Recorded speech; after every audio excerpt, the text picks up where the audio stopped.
a ruthless millionaire, known for his icy coldness and arrogance that terrified all 200 employees of his business empire, rules over a workplace where no one dares to approach him. When a new cleaner is allowed to bring her 5-year-old daughter to the office, everyone fears the worst.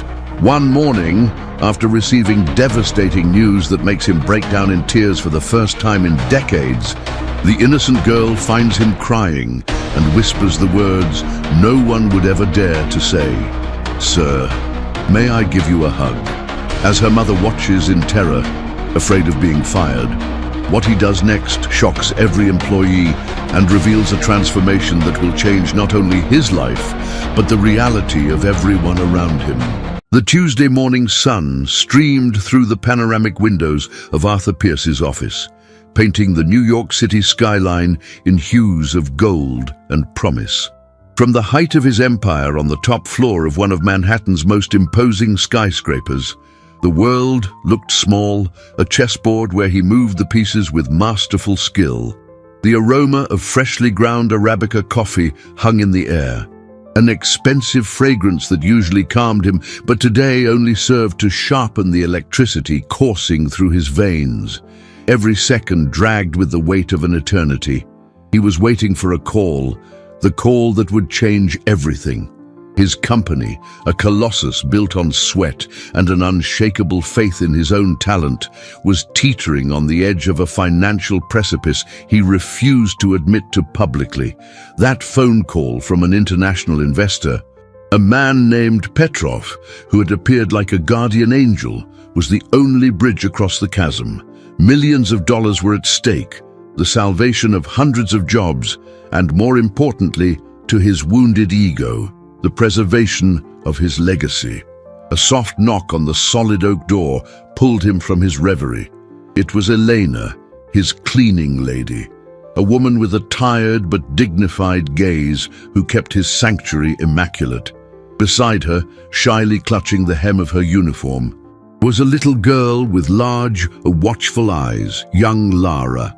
Eleanor stepped forward, her face etched with worry. "Mr. Pierce, I am so sorry.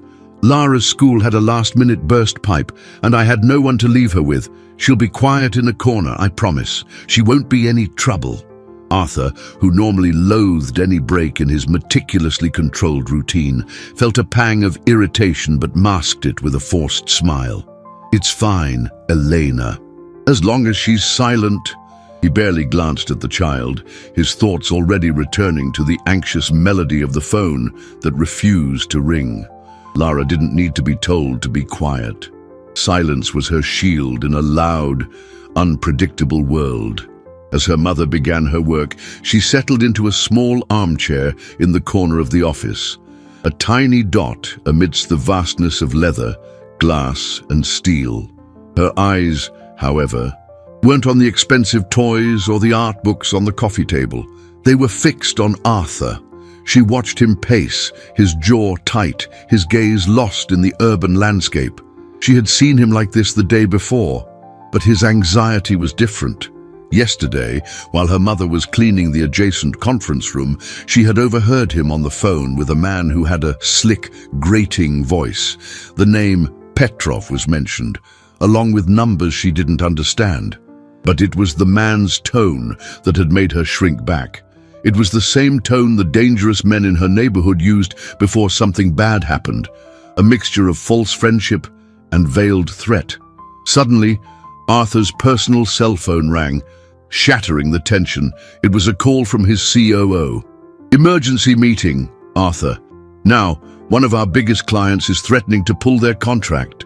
The urgency in the voice on the other end was undeniable. Arthur swore under his breath. "I'm on my way," he said, hanging up. He grabbed his briefcase, his face a mask of frustration. He looked at Elena. "I have to step out. If a Mr. Petrov calls from overseas, please take a message. Tell him I'll call back as soon as I can. It's the most important call of my life." With that, he hurried out, the door closing behind him with a soft click. The silence returned to fill the office, heavier now. A few minutes later, the phone on Arthur's desk began to ring, its shrill sound cutting through the air. Elena was in the other room, the noise of the vacuum cleaner drowning out the call. But Lara heard it. She looked at the flashing device, the name Petrov glowing on the caller ID. The memory of yesterday's slick voice echoed in her mind. She saw the anxiety on her boss's face, his blind faith in that name. With a determination that belied her age, she slipped off the armchair, walked to the imposing desk, climbed onto the leather chair, and picked up the receiver. Outside the door, Arthur stopped. He had forgotten his wallet. He turned the handle silently, pushing the door open, just a crack. That's when he heard a small, cold voice say the words that froze the blood in his veins. "Never call my boss again." A sharp click followed, the sound of the phone being hung up. Arthur stood paralyzed, confusion and shock seizing his mind. What the hell was happening? For a long moment, Arthur remained motionless in the crack of the doorway, the click of the phone echoing in his mind like a gunshot in the silence. Reality seemed to have folded in on itself, creating a scenario so absurd his brain refused to process it. A child, his cleaning lady's daughter, sitting in his chairman's seat, had just hung up on the man who held his company's future in his hands. The initial confusion quickly gave way to a wave of icy fury. Every beat of his heart hammered out a single word: disaster. He shoved the door open with force, the sound of the wood hitting the frame making Eleanor, who was returning from the kitchenette with a cloth in hand, jump in fright.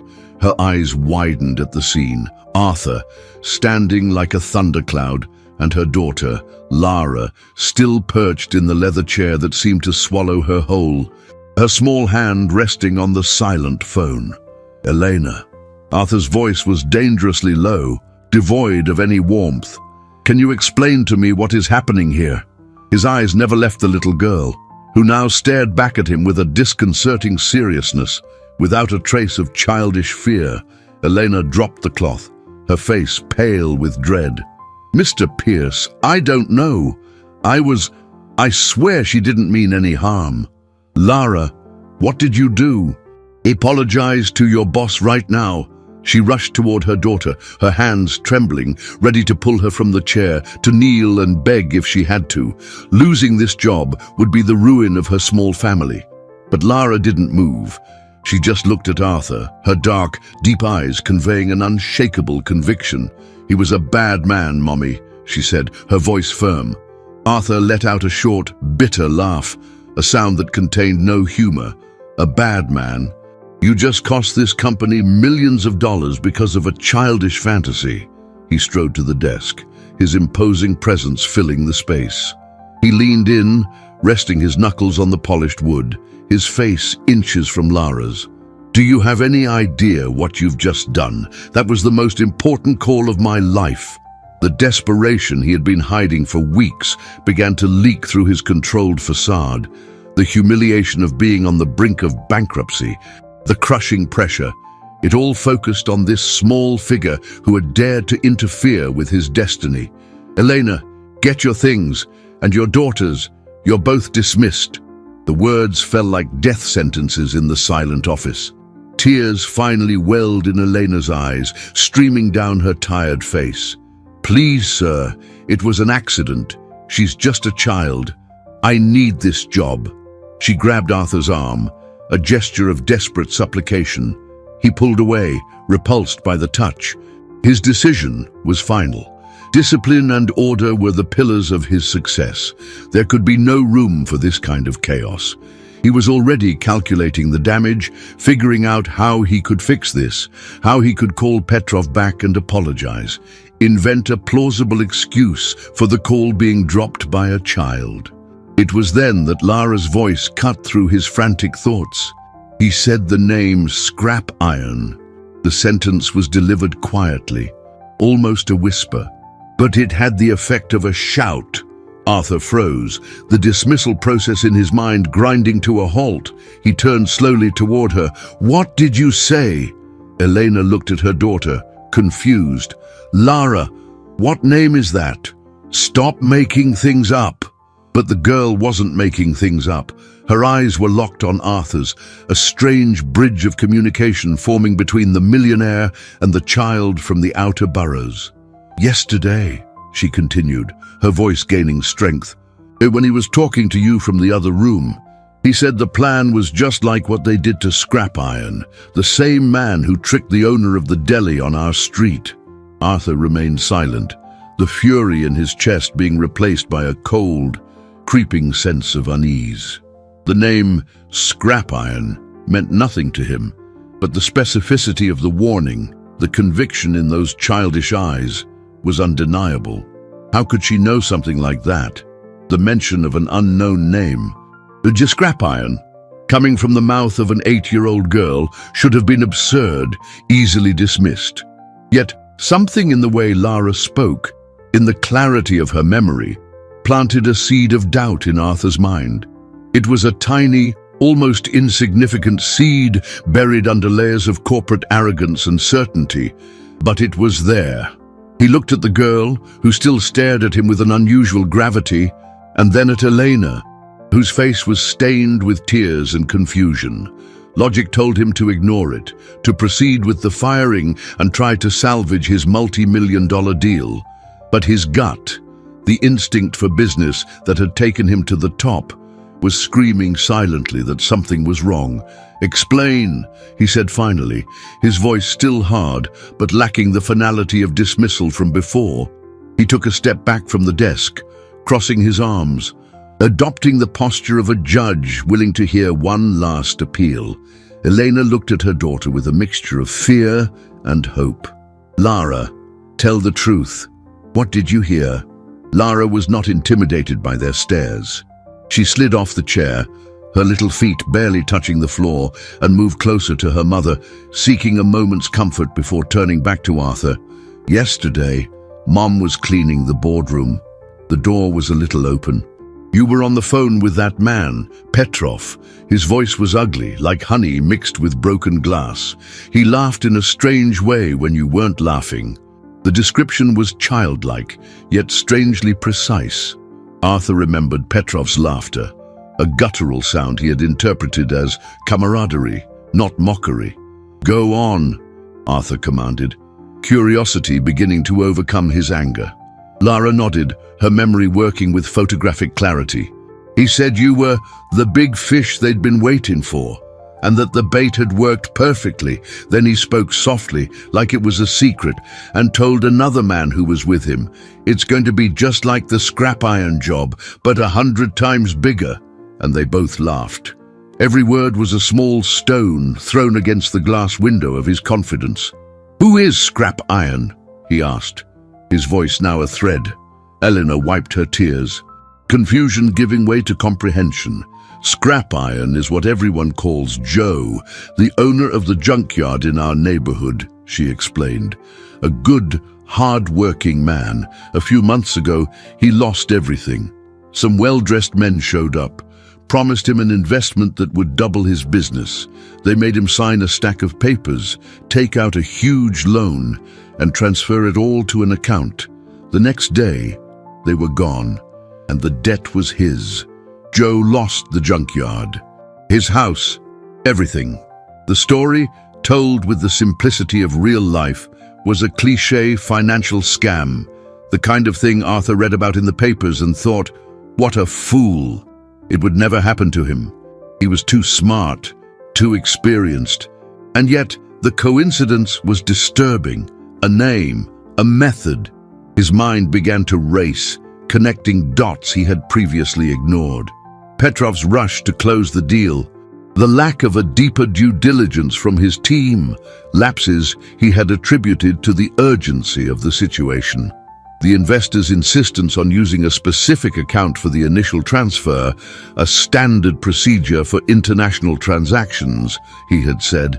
Arthur felt a chill run down his spine. The structure of the deal, stripped of its corporate jargon, was frighteningly similar to Scrap Iron Joe's simple story. He looked at the girl. She couldn't have invented this. The details were too specific, the connection too unlikely to be a product of a child's imagination. The realization hit him with the force of a punch to the gut. This child, with her wisdom forged on the rough streets of a neighborhood he only saw through the window of his town car, had identified a pattern that he, in his bubble of privilege and self-confidence, had been unable to see. The call he had been waiting for wasn't his salvation, it was the trap closing. The girl hadn't destroyed his future, she had saved it at the last possible second. The humiliation he felt was staggering, followed closely by a deep, genuine fear. He had almost handed his empire, his life's work, to a predator. And the alarm had been sounded not by his lawyers or financial consultants, but by an 8-year-old girl. His cell phone vibrated in his pocket. It was a text from his bank manager. "Arthur, the destination account for the initial wire has been confirmed. We can proceed tomorrow at 9 a.m. per your instructions." The bank manager's message glowed on the screen, each word a nail being hammered into the coffin of his arrogance. "We can proceed tomorrow at 9 a.m. The proximity of the disaster was palpable, a chasm he had nearly walked across with his eyes closed. By mere hours, perhaps minutes, he had been one step away from authorizing the transfer that would have led to his ruin. The air in the office seemed to thicken, becoming harder to breathe. The fury he'd felt moments before had completely dissipated, replaced by a cold void in the pit of his stomach. He looked at Lara, no longer as the cleaning lady's daughter, but as the bearer of an inconvenient and terrifying truth. The girl continued to watch him, her eyes showing no triumph, only a silent observation, as if she were waiting for him to finally understand the lesson the universe was trying to teach him. "Elena," Arthur said, his voice hoarse, almost unrecognizable. He sank heavily into one of the leather armchairs, the gesture of a man who had been physically struck. "Tell me more about this Joe, about what happened to him." Elena, sensing the dramatic shift in her boss, approached cautiously. She pulled her daughter close, her arm wrapping around the girl's small shoulders like a protective shield. "There's not much more to tell, Mr. Pierce. It was fast. They were charming, spoke beautifully, promised the world. They made Joe feel important, like he was the chosen one. He, who'd always been a simple man, believed his luck had turned. He signed the papers without reading them properly, trusting their word, and when the money vanished, so did they. The police were called, but they said it was a civil matter, that he'd signed the documents of his own free will. No one was arrested. Joe was left with the shame and the debt. Every detail of Elena's story was a distorted echo of his own negotiation with Petrov. The charm, the rush, the feeling of being the chosen one for a unique opportunity. The complex paperwork that his lawyers had reviewed, but perhaps not with the necessary skepticism, hurried by the promise of a capital infusion. Arthur felt a wave of nausea. He, the titan of business, the man who prided himself on smelling a bad deal from a mile away, was about to fall for the same scam that had victimized a humble junkyard owner. The only difference was the scale. Where Joe had lost tens of thousands, he stood to lose millions. The scam was the same. Only the size of the bait had changed. The humiliation was like acid corroding his pride. Being saved by a child was one thing. Realizing he was making the exact same mistake as a man he would have considered naive was another, far more profound. His phone rang again. This time, the name Petrov flashed on the screen. The shrill sound seemed to mock him. Instinctively, he glanced at Lara. The girl gave a subtle nod, as if giving him permission to face the truth. With a trembling finger, he answered, putting it on speakerphone so Elena and Lara could hear. "Arthur, my friend, I was getting worried." The call dropped. "Any trouble?" Petrov's voice was exactly as Lara had described. Honey mixed with broken glass, falsely warm, dangerously smooth. Arthur took a deep breath, trying to keep his voice steady. "We had a small technical issue. Petrov, nothing serious. He needed time to think, to understand the extent of the trap. About tomorrow's transfer. Ah, yes, everything is ready on our end." My bankers are just awaiting your confirmation. As soon as your initial guarantee funds are in our account, we will release the full investment, standard procedure, as you know. The jargon was perfect, reassuring. But now, to Arthur, every word sounded like the click of a locking mechanism. He knew what he had to do. He had to buy time, he had to investigate, and he had to protect the girl who had just put a target on her own back. A terrible thought struck him. If Petrov was who Lara said he wasn't just a con man, he was a predator. And predators don't like it when their prey escapes, especially when they're exposed by an unexpected witness. The call was no longer about money, it was about survival. "I need another 24 hours, Petrov," Arthur said, his voice surprisingly calm, a facade of control he didn't feel. "My board is demanding a final, last-minute review. Bureaucracy. You know how it is." He hated lying, considered it a weakness, but right now it was his only weapon. A heavy silence settled on the other end of the line. For a moment, Arthur thought the connection had dropped again. But then Petrov's voice returned, the honey in his tone a little thinner, revealing the glass underneath. 24 hours. "Arthur, I thought we had an agreement. This opportunity is time-sensitive. My other partners are impatient."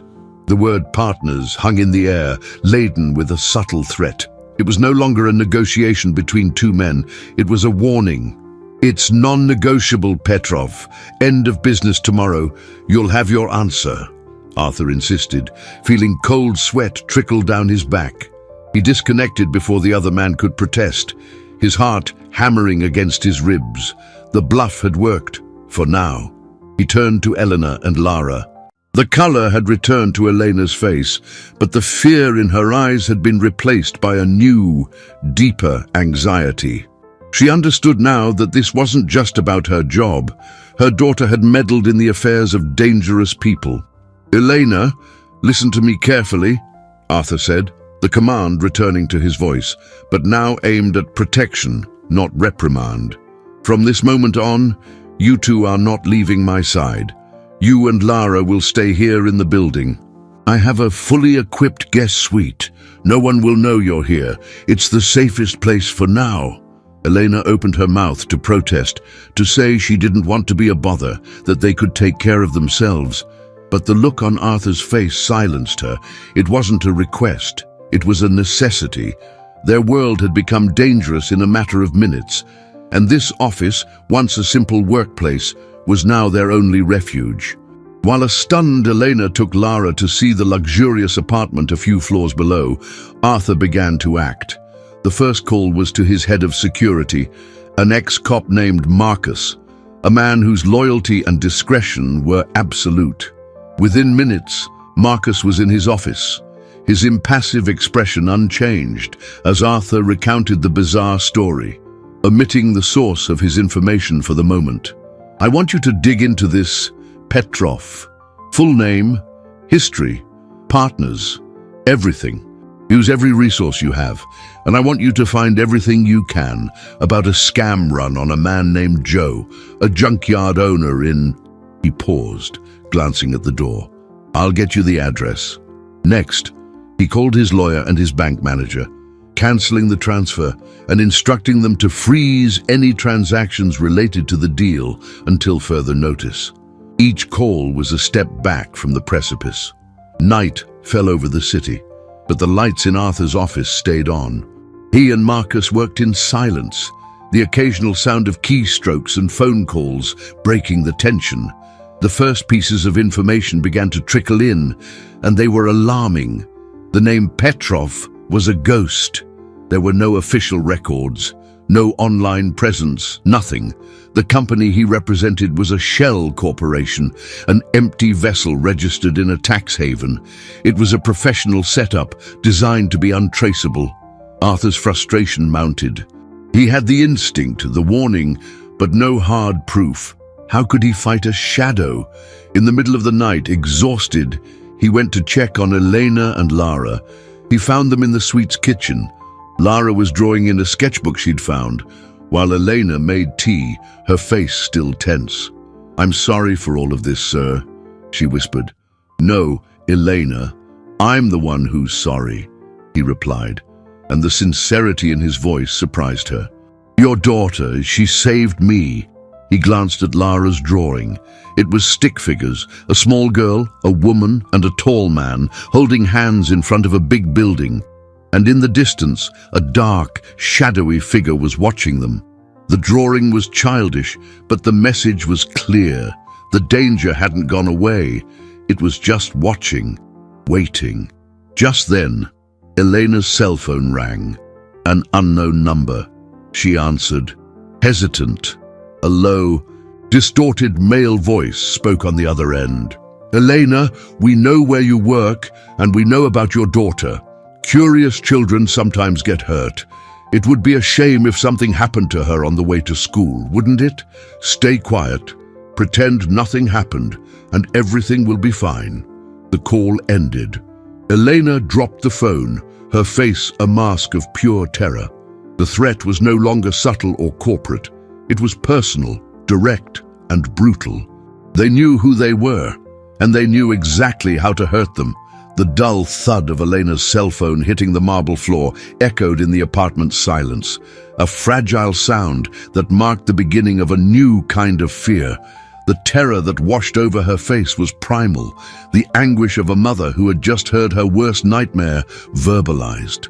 The anonymous caller's words hung in the air, venomous and sticky. Curious children sometimes get hurt. Arthur reacted on instinct, scooping the phone off the floor and glancing at the screen. But the number was already gone, replaced by the word private.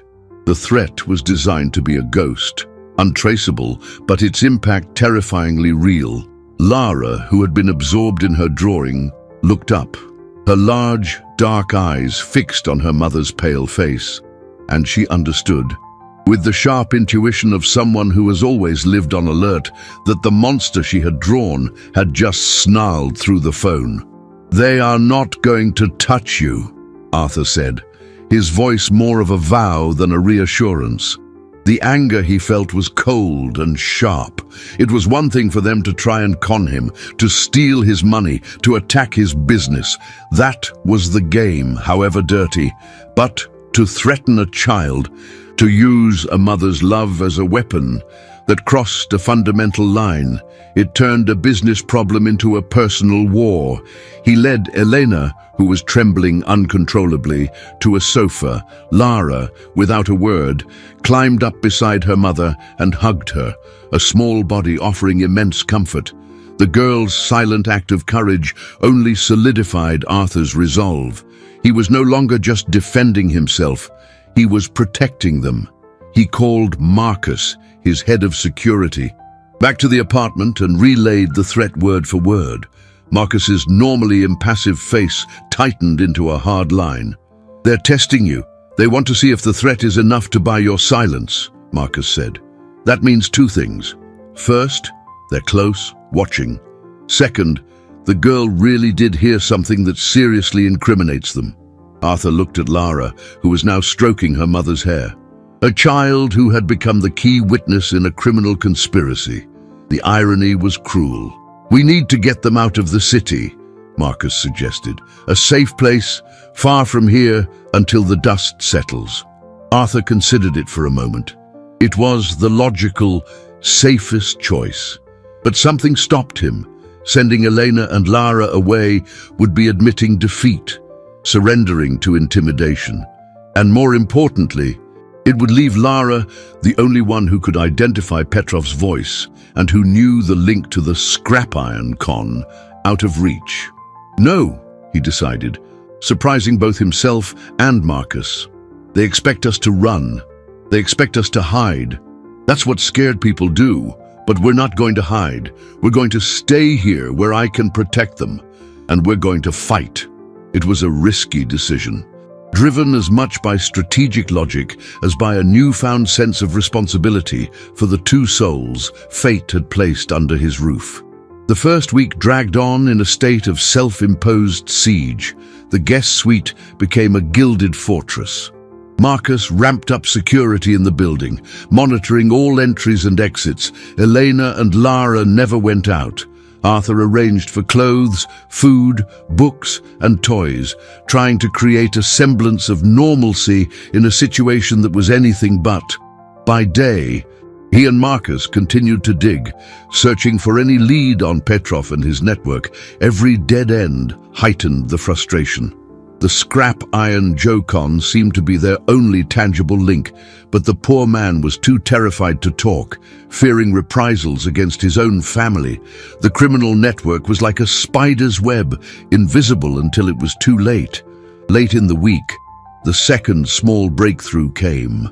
Marcus, using a shadowy contact in the banking system, managed to trace the account where Arthur's money was supposed to go. It didn't lead to Petrov, but to a series of shell companies that, in turn, led to something even more shocking. The account was linked to a prominent lawyer in the city, a man Arthur knew socially, someone he would never have suspected, the man who, coincidentally, had recommended Petrov to him at a charity event months ago. The realization hit Arthur like ice water. The enemy wasn't just outside. He had an accomplice on the inside, someone who knew his vulnerabilities, his precarious financial situation, and his desperation. He hadn't been chosen at random. He had been hunted, and the hunt had started long before he'd ever known. The revelation that his own lawyer, Mr. Davies, was the traitor, the architect of his ruin, was a deeper blow than any financial loss. Arthur felt as if the ground beneath his feet had turned to quicksand. Trust, for him, was a currency as valuable as money, and his had been counterfeited in the vilest way. He spent the night awake, replaying every conversation, every handshake, every smile shared with Davies over the past months, now seeing it all in a new, sinister light. The man hadn't just referred him to a con artist, he had delivered him, served him up on a silver platter, knowing exactly where and how to press to break his resolve. His company's financial desperation wasn't a secret, but Davies knew the intimate details, the true extent of the problem. He had used that privileged information to weave the perfect web. The atmosphere in the guest suite shifted. The initial tension, fueled by the adrenaline of discovery and flight, gave way to a heavy silence, the kind that accompanies a long wait. Elena tried to maintain a routine, cleaning an apartment that was already immaculate, preparing meals that were barely touched. Lara, meanwhile, seemed to be the small group's anchor of sanity. She didn't question, didn't complain about the confinement. She spent hours drawing or reading the books Arthur had provided, her calm presence a stark counterpoint to the whirlwind of emotions in the adults around her. Sometimes, Arthur would watch her and wonder how a child could carry so much weight with such grace. He realized now that her resilience wasn't childish. It was the armor of a survivor. It was on a rainy Thursday afternoon that the course of the story changed irrevocably. Arthur was in his office, reviewing Marcus's reports on Davies, a life of unexplained luxury, frequent trips to the same tax havens as Petrov's company, when his intercom buzzed. It was his receptionist, her voice trembling with panic. "Mr. Pierce, there are people here. They say they're from financial crimes. They have a warrant. They're turning the place upside down." Arthur felt his blood run cold. He raced to the small adjacent security room where Marcus was already monitoring the cameras. The scene on his executive floor was one of controlled chaos. Men and women in dark suits, moving with a cold efficiency, were seizing files, computers, documents. An invasion? How? "No one knew we were investigating," Arthur muttered, more to himself than to Marcus. The answer came minutes later, via one of Marcus's contacts in the force. "It's not an investigation into Petrov or Davies, Arthur," Marcus said, his face grim. "It's an investigation into you." There was an anonymous tip, a detailed tip with account numbers and transaction dates, alleging that your company is involved in a money laundering and tax evasion scheme. Arthur stared at the screen, stunned. The cruel genius of the plan revealed itself in its full scope. They weren't running, they weren't hiding, they had counterattacked. They had used the very structure of their con, the offshore accounts, the complex transfers, to frame him as the mastermind. His refusal to make the final transfer would be presented as an attempt to double-cross his own accomplices. He was no longer the victim. In the eyes of the law, he was the villain. An alarm blared on the security panel, a sharp beep indicating movement in the private residential floor corridor. On the monitors, Arthur saw two of the investigators, flanked by building security, walking purposefully toward the guest suite. They knew, somehow, they knew he wasn't in his office, that he was here. The refuge had become a trap. He looked at Marcus, desperation etched on his face. He was cornered. Inside that apartment were Elena and Lara, the witnesses who could prove his innocence, but whose very presence here, hidden away, would only incriminate him further, making him look guilty of coercing or hiding witnesses. Loud, authoritative knocks sounded at the door. "Open up! Financial crimes!" The voice on the other side was firm, official. Arthur stared at the door that separated him from the destruction of his reputation and, possibly, his freedom. He was trapped with the two people he was trying to protect, and their presence was now the most damning evidence against him. The sound of knocking on the door was like a judge's gavel coming down. Each blow resonated in Arthur's chest, an echo of his own frantic heartbeat. Elena let out a low whimper, a sound of pure fear, and instinctively pulled Lara behind her, as if her own thin body could serve as a barrier against the world. Panic threatened to paralyze Arthur, but Marcus's gaze, focused and cold as steel, brought him back to reality. "They don't have a warrant for this specific suite, just for the company's commercial areas," Marcus whispered, his voice a hum of urgency. "But if we don't open up, they'll get one in under an hour and break it down, and refusing to cooperate will be the first nail in your coffin." The logic was flawless and terrifying. They were in a trap with no visible exit. Arthur looked at Lara. The girl wasn't crying. Her large, serious eyes moved from the door to his face, then to her mother's.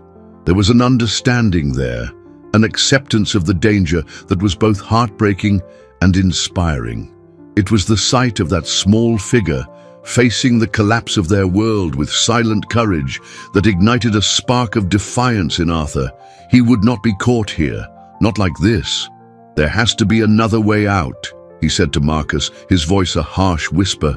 Marcus nodded, already moving toward the suite service area. "The laundry chute is too small, but there's an access door for elevator maintenance at the end of the service hall. It's a gamble. If there are workers in there, we're caught." There was no time to weigh the options. The knocking became more insistent, now accompanied by the firm voice identifying itself again. Elena looked from Marcus to Arthur, the terror in her eyes battling with the need to trust. "Come on," Arthur said, holding a hand out to her. He took Lara's small hand in his other. The contact was warm and real, an anchor in the chaos. He led the way, and Elena followed, moving like an automaton through the luxury that now seemed a mockery. Marcus quietly opened the service door, revealing a narrow, poorly lit corridor that smelled of dust and oil. It was the building's skeleton, a world Arthur never knew existed. The contrast with his marble and carpeted hallways was stark.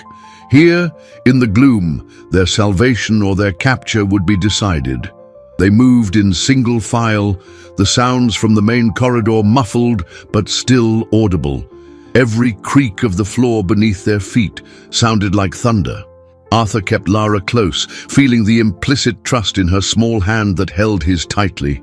Never in his life had he felt so responsible for other people. This wasn't the distant responsibility of a CEO for his employees, but the visceral responsibility of a guardian. In that dark hallway, he was not a millionaire. He was just a man trying to protect a family. Marcus stopped before an unmarked metal door. He pressed his ear against it, listening for a long moment before turning the handle with agonizing slowness. The door opened with a low groan, revealing not the elevator shaft, but a spiral service staircase, plunged into darkness. It was an escape route. They descended several flights in absolute silence, emerging onto an empty office floor still under renovation. They were safe, for now. The distant sound of sirens outside was a reminder that the world hadn't paused for their drama. Exhausted, they sank onto the dusty floor of an unfinished office. Just then, Marcus's phone vibrated. He answered, listened for a moment, and his face hardened. He looked at Arthur, and the news came like a final punch. That was my contact on the board. With the investigation underway, they called an emergency meeting. You've been suspended from your duties as CEO, effective immediately. Arthur felt the air leave his lungs, but Marcus wasn't finished. He turned to Eleanor, the compassion in his eyes making the next words even crueler. And, Elena, for breach of corporate security protocols, they've terminated your employment contract. Marcus's words fell into the dusty silence of the unfinished office with the finality of tombstones. Suspended, terminated. For Arthur, the loss of the CEO title was a phantom blow. His empire already felt distant, a life that had belonged to someone else. But for Elena, the news was a blade that cut her off at the knees. A guttural sound, a sob of absolute despair, escaped her lips, and she collapsed, her hands covering her face as if to hide from the world that was crumbling around her. That job wasn't just a paycheck, it was dignity, a precarious security, the promise of a better future for Lara, the single fragile barrier that separated them from the violence and uncertainty of the neighborhood they had left behind. Now, that barrier had been pulverized by a cruel, faceless bureaucracy, a weapon wielded by enemies they didn't even know.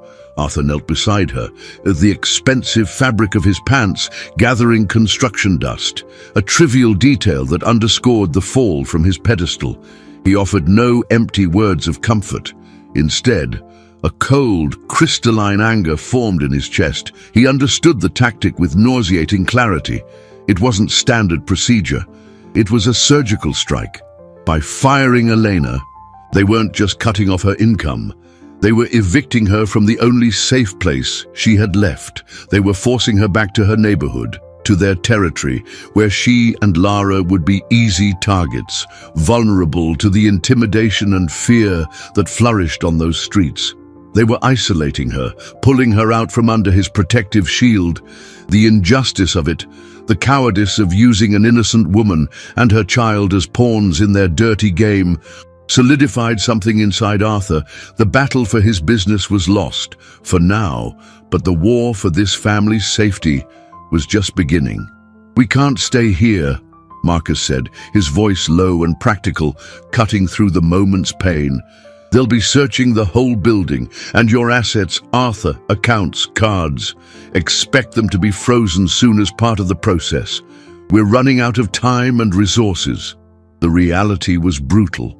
The millionaire was, for all intents and purposes, becoming a penniless fugitive. "We'll go home," Elena said, her voice muffled by her hands but filled with a resolve born of desperation. "It's the only place we have." "Absolutely not," Arthur answered instantly. "That's exactly where they want you to go. It's a trap." "And what other choice do we have?" she retorted, lifting her tear-stained face, her eyes flashing with a mix of panic and wounded pride. "I can't accept anything more from you. You've already cost us everything." The accusation, though born of pain, hit Arthur like a fist. He was the cause of all of this. His naivete, his arrogance, had dragged them into his nightmare. He looked at Lara, who was watching the exchange with a heartbreaking stillness. She took no sides, just watched, her eyes seeming to say that she had expected this, that the world was a place where safety was always temporary. In that instant, Arthur made a decision that would redefine the rest of his life. He was no longer the boss, the distant benefactor. He was a part of this. He was responsible. "Then I'm going with you," he said, his voice firm, unwavering. Eleanor and Marcus stared at him, stunned. "Arthur, that's insane," Marcus said. "You'll be a sitting duck there." "I'm already a sitting duck everywhere," Arthur shot back. "At least there I can be with them. I'm not leaving them alone, not after what I've done." Using the service network and Marcus's ingenuity, they managed to slip out of the building undetected, trading the luxury prison for an inconspicuous sedan Marcus had arranged. The drive was a silent blur, the scenery gradually shifting from glass skyscrapers to low, graffiti-tagged buildings, from wide, tree-lined avenues to narrow, poorly lit streets. The air seemed to get heavier, freighted with the untold stories of struggle and survival. They pulled up in front of a small, simple house, squeezed between two others. It was neat and cared for, with a flower pot in the window, a small oasis of order in the urban chaos. But as they got out of the car, the quiet of the street felt menacing. The sun was setting, casting long, distorted shadows. It was then that Lara, whose small hand had found Arthur's again, stopped dead. She squeezed his fingers hard, her body rigid. "Look," she whispered, her voice barely audible. She pointed with her chin toward the end of the block. Parked under the weak glow of a streetlight was a dark sedan, identical to the one she had seen in the office parking garage the day she overheard Petrov's conversation. The windows were tinted, impenetrable, but they could feel the unseen eyes on them, a predatory presence that had followed them to their last refuge. The dark sedan at the end of the street was more than a car. It was a statement, a black ink stain on the pale watercolor of twilight, a predator waiting patiently at the edge of the herd, a cold dread, completely unlike the financial fear he knew, crawled up Arthur's spine. This was a primal fear, the fear of being hunted. For an instant, the world seemed to slow, the distant hum of traffic fading to a murmur. The only clear sound, the ragged breathing of Elena beside him. It was Marcus who broke the spell. "Inside, now!" he ordered in a low, firm whisper, moving to place himself between them and the car, an instinctive human shield. He gently nudged Arthur and Elena toward the door of the small house. Elena, her hands trembling, managed to find the key in her purse and open the lock. They slipped into the house and shut the door behind them, the click of the deadbolt sounding laughably inadequate against the threat they felt outside. The inside of Elena's house was the antithesis of Arthur's world. It was small but immaculately clean and organized. The smell of simmering beans and cleaning products hung in the air, an aroma of normalcy and home that contrasted violently with their situation. In the small living room, a bookshelf held more books than Arthur would have expected, and the walls were adorned with Lara's colorful drawings. It was a sanctuary built with love and little money, and now he had defiled it with the danger he had brought with him. Guilt hit him with renewed force. He, the man who lived in a penthouse that could swallow this entire house several times over, was now seeking refuge within its fragile walls. "Kill the lights," Marcus said, moving to the living room window and peering through a crack in the curtains. "They're still there, stationary, just watching."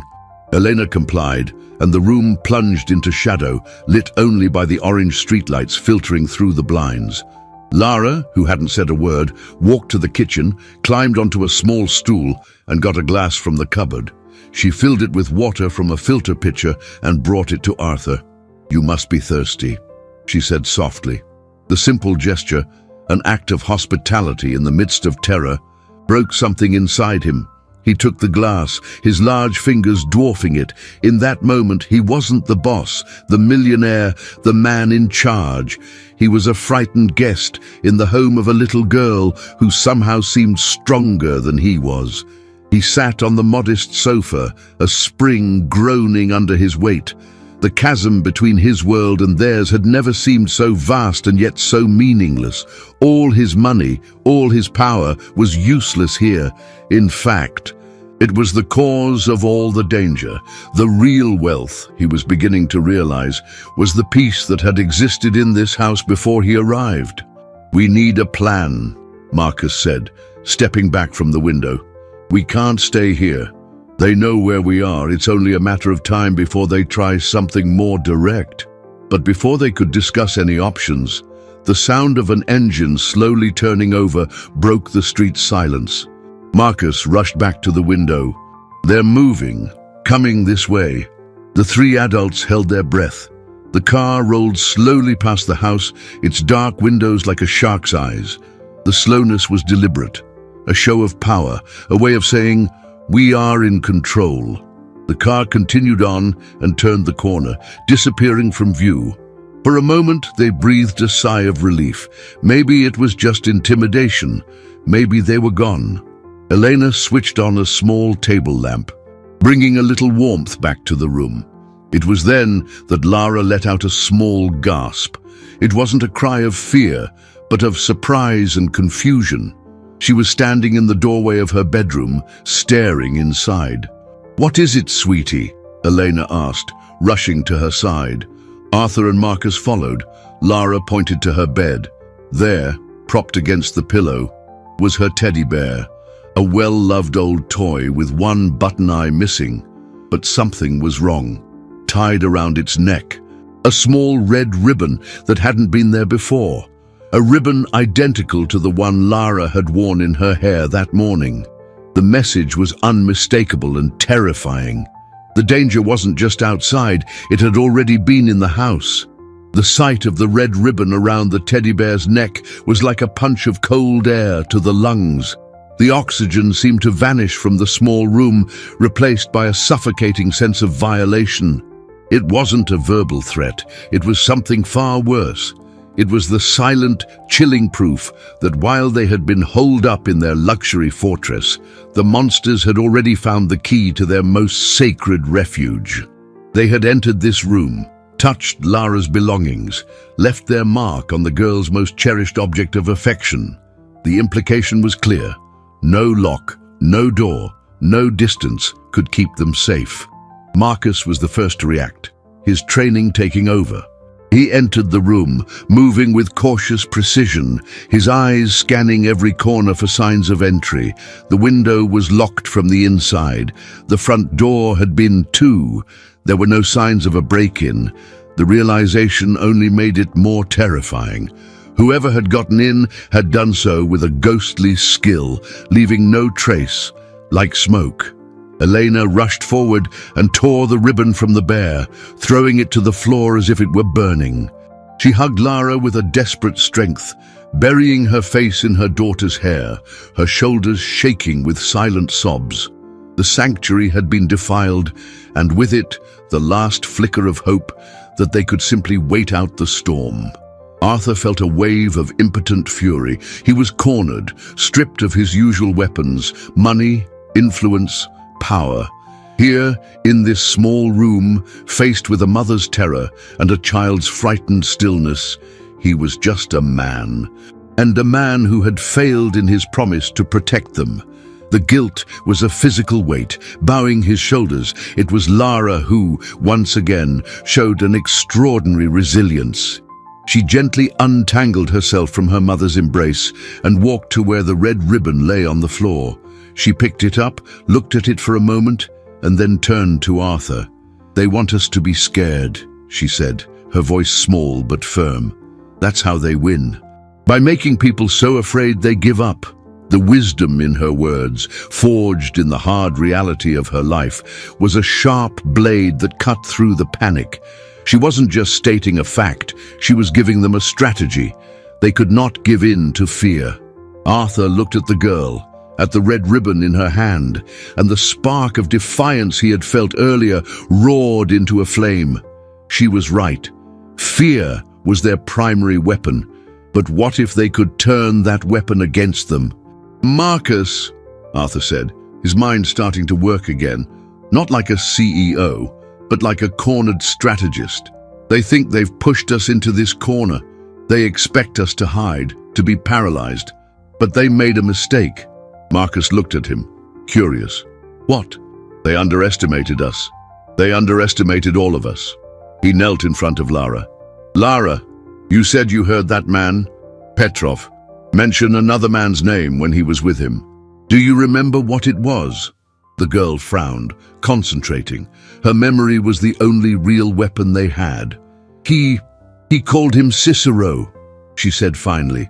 He said Cicero was the artist who set up the targets. The name Cicero lit a bulb in Marcus's mind. Cicero, there's a known forger and information broker in the underworld who uses that moniker, an elusive guy who sells detailed profiles of targets to major crime syndicates. No one's ever been able to prove a thing against him. Then that's him, Arthur said. He's the hunter. He studied my life, found my weaknesses. Davies was just the contact, the inside man. Petrov was the actor. But Cicero is the mastermind behind the hunt. Suddenly, the faceless enemy began to take shape. They were no longer fighting shadows. And if Cicero was the brains, he was also the link that could connect everything. The Scrap Iron Joe con, Davies's betrayal, Petrov's charade. They had to find him. The idea was insane. 2 men and a child with no resources, hunting one of the most discreet operators in organized crime. But it was the only chance they had. They couldn't go to the police. The fabricated evidence against Arthur made that impossible. They had to find their own proof, create their own justice. The night wore on, and a plan began to form. A desperate, high-stakes plan that depended on Marcus's intelligence, Arthur's newfound courage, and most crucially, the sharp memory and perception of an 8-year-old girl. They would no longer run. They would turn the tables. The hunted would become the hunter.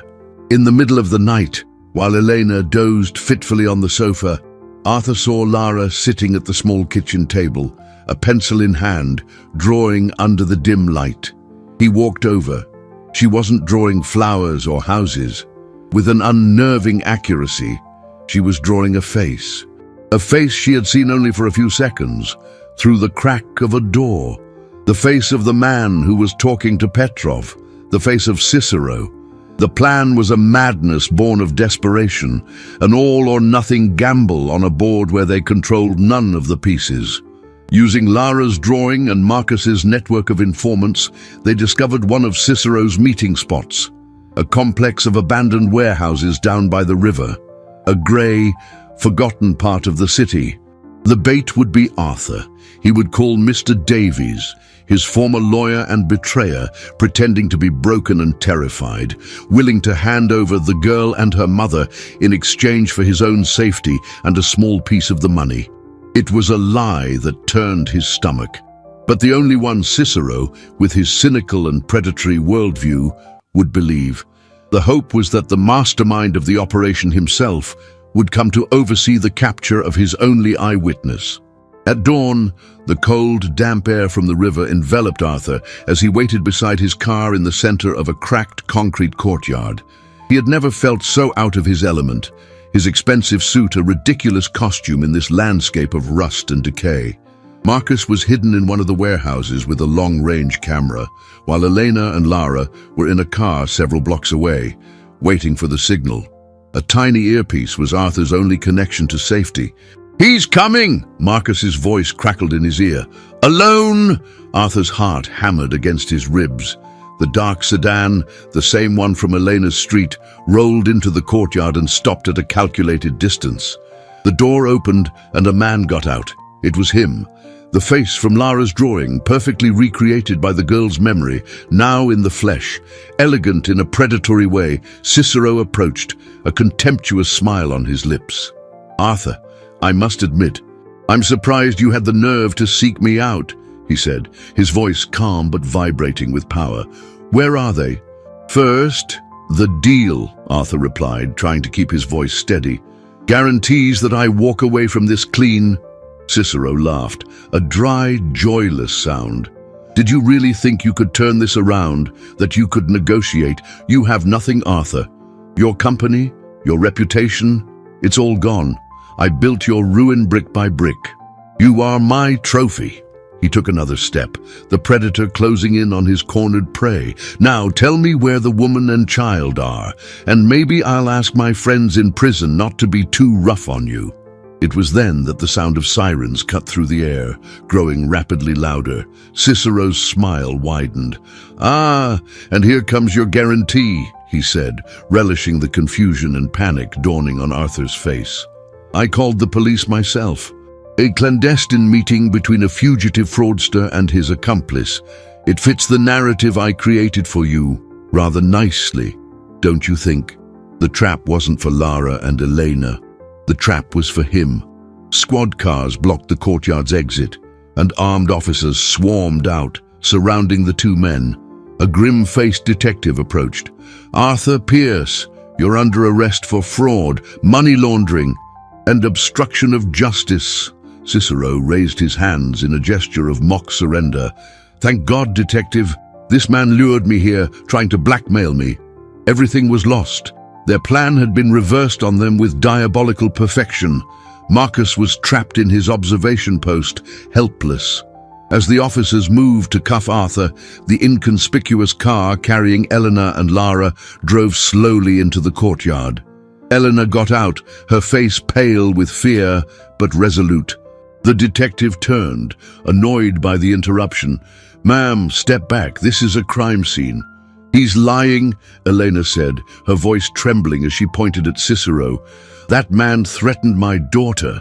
The detective gave her a look of weary skepticism. "Ma'am, this is a serious investigation. We don't have time for fantasies." At that moment, Lara got out of the car. She walked with a calmness that none of the adults there possessed, stopping beside her mother. She looked directly at the detective, her eyes fearless. "It's not a fantasy," she said, her voice clear and resonant in the silent courtyard. She held up her hand, and in it was Marcus's cell phone, which he had given her in case of an emergency. "So you'll want to see the picture I took of his face." Lara's words hung in the tense air, carrying a weight that belied her age. The detective, whose skepticism was armor forged by years of false testimony and dead ends, looked at the girl, the irritation on his face giving way to a flicker of curiosity. Cicero let out a mocking laugh. "A picture? Detective, are we really going to entertain this? It's the desperate trick of a ruined man using a child." He gestured toward Arthur, painting him as a cruel puppet master, but the detective didn't take his eyes off Lara. There was something in her posture, a complete lack of artifice, that made him hesitate. "What picture? Little girl?" he asked, his tone a fraction softer. Lara didn't answer with words. With steady fingers, she unlocked the phone and opened the gallery. She held it out to the detective. The image on the screen was not of Cicero's face in the courtyard. It was a photo taken discreetly, through a gap, from a low angle. The quality was imperfect, grainy, but the image was undeniable. It showed Cicero and Petrov sitting together at a table at a lavish outdoor cafe, laughing, with documents spread between them. Documents that, when zoomed in, revealed the logo of Arthur's company. It was the proof they never had, the visual link between the mastermind and the actor. The photo that Lara, with a survivor's intuition, had snapped on the day she first observed them in the building, an instinct to record something that felt wrong, dangerous. Cicero's smile faltered. He took a step toward Lara, predatory instinct taking over. "That proves nothing. It's photoshopped." But Marcus, seeing his opening, had already emerged from his hiding place, hands raised, holding his own camera. "I have video of him admitting to everything, detective," he said, his voice projecting across the yard. "I've recorded every word since he stepped out of that car, including the part where he bragged about framing Mr. Pierce and calling the police himself." Cicero's trap, which had seemed so perfect, had become his own cage. The detective looked from the photo on the phone to the video camera in Marcus's hands, and then to Cicero's face, where the veneer of control was finally beginning to crack, revealing the panic underneath. The pieces of the puzzle clicked into place. The anonymous tip, The targeted investigation, the dismissed testimony of a child, it all started to make sense in a new light. In the weeks that followed, Cicero's network crumbled like a house of cards. Lara's photo, combined with Marcus's recorded confession, was the thread that unraveled the entire tapestry. The investigation into Arthur was dropped and redirected toward the criminal organization. Mr. Davies, confronted with the exposed betrayal, confessed in exchange for a reduced sentence, detailing years of schemes and cons.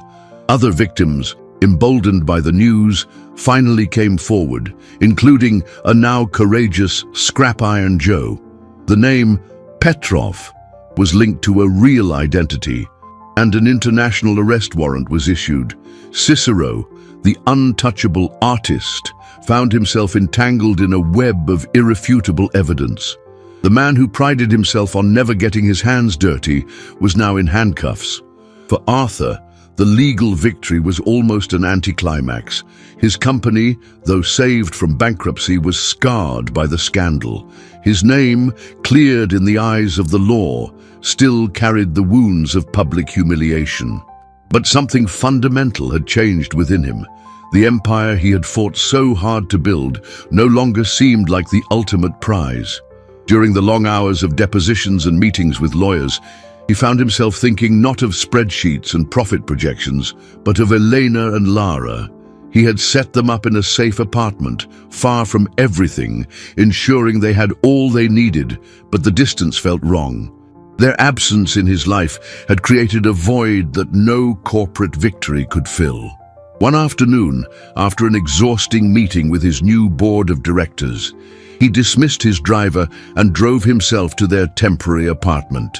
He knocked on the door, feeling a nervousness he hadn't felt in years. Eleanor opened it, and their eyes met in a charged silence. "I came to talk," he said, his voice oddly shy. She let him in. Lara was at the kitchen table doing her homework. She looked up at him and smiled, a genuine, warm smile that thawed something in Arthur's chest. He sat across from them, not as a millionaire, not as a boss, but as a man who finally understood what mattered. "I can't go back to the way things were," he began, looking at Elena. "None of it makes sense anymore. But I also can't imagine a future without you two in it. I know I have no right to ask, after everything I've put you through, but I'd like to propose something. Not a job, not charity, a partnership, a family." The word family hung in the small kitchen, as delicate and powerful as a butterfly.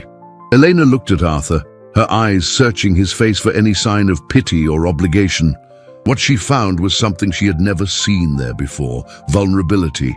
The mask of unshakable control was gone, replaced by a raw sincerity and an almost boyish hope. Lara, for her part, stopped writing and looked from her mother's face to Arthur's, her wise eyes absorbing the weight of the moment. She didn't smile, nor did she seem surprised. There was a quiet acceptance in her expression, as if she was simply watching a piece of fate she already knew was written.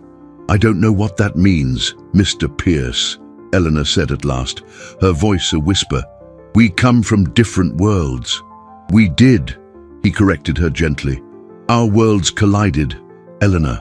And in that crash, I found out what actually has value. It's not the buildings, not the bank accounts. It's loyalty, it's courage, it's protecting the people who protect you. I spent my whole life building an empire of things, but I was bankrupt in the ways that truly matter. You two showed me that." He turned to Lara. "You saved me, Lara, not just my money or my freedom. You saved my soul from an arrogance that was blinding me.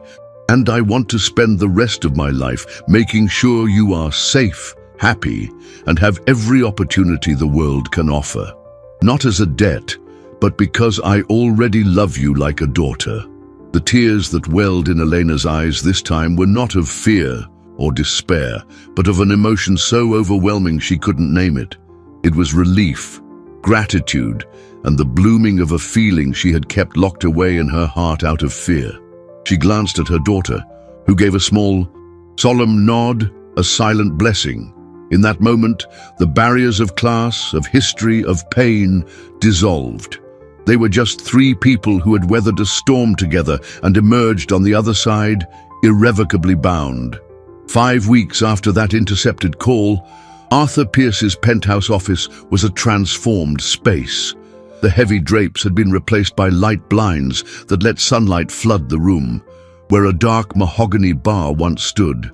There was now a colorful bookshelf filled with children's and young adult novels, and on the imposing chairman's desk, next to the state-of-the-art computer, sat a dinosaur-shaped pencil holder and a framed drawing of 3 stick figures holding hands in front of a tall building.